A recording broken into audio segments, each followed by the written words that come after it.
friends, how you doing? It's me, Vinny Roth, VinnyRoth.com.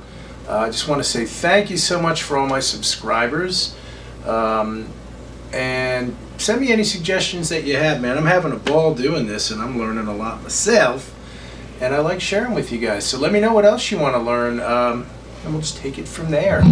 All right, today I'm going to show you another kind of really grooving bass chord vamp that I stole from the great Bennett, again, who played with Bobby Blue Bland. And this is something I actually also started putting in when I played the song Tenor Madness, if you guys know that one. Anyway, this is playing over just a normal blues progression in the key of B flat. Let me play it and we'll break it down.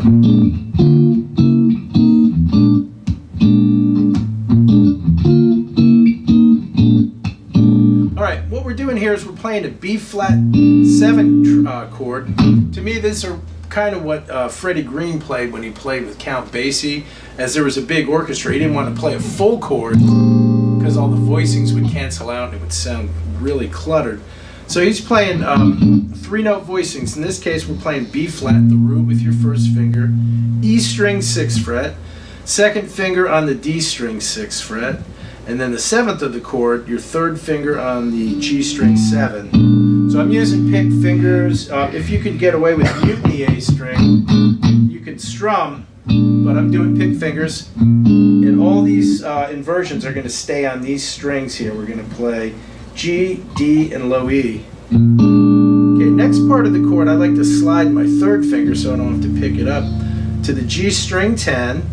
This time we have your first finger on the D string 8th fret and your second finger on the low E string 10th. So it's just an inversion, for lack of a better word, for the B flat 7th chord, and keeping that same kind of swing feel walking 8th.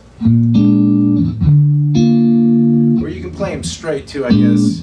Okay, next part we're going to leave your first finger on the 8th fret of the D string. Slide your third finger and second finger back one. So this time we're on the third finger on the G9, second finger on the low E9, and then we're going to move the chord chromatically back one fret to the 8th fret. So we get, or I guess I'm sorry, we're 8, 8, and 8 on the G, D, and low E. And that's just the one chord. If we wanted the 4 chord, which would be E flat, we take the same fingering and move it up here so we have 11, 11, and 12. 12 on the G, 11 on the D, and the low E. Then we want to move the fingering, so third finger, G string 15, first finger on the D 13, second finger on the low E 15. First finger stays, and then these two move back to the 14th fret. So we go from 15, 13, 15 to 14, 13, 14.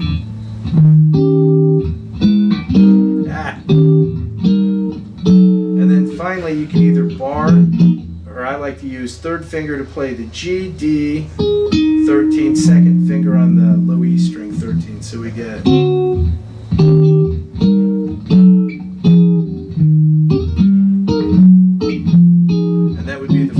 in the key of B flat.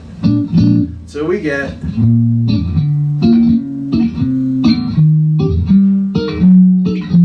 or you can play them straight.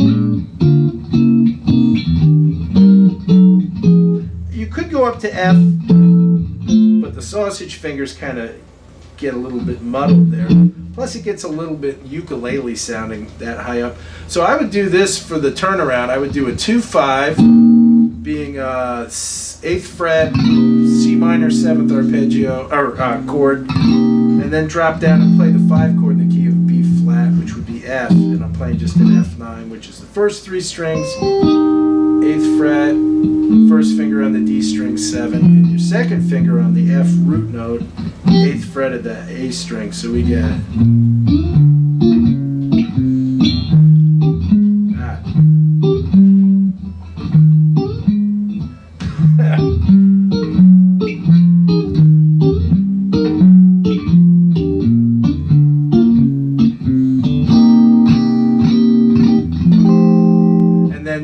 back to one of my previous videos and steal any of these great turnarounds.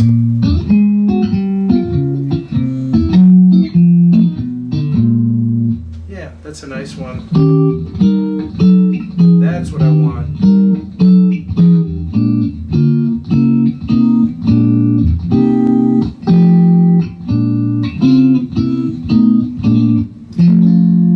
All right. Thanks, and until next time, keep rocking. You guys are awesome.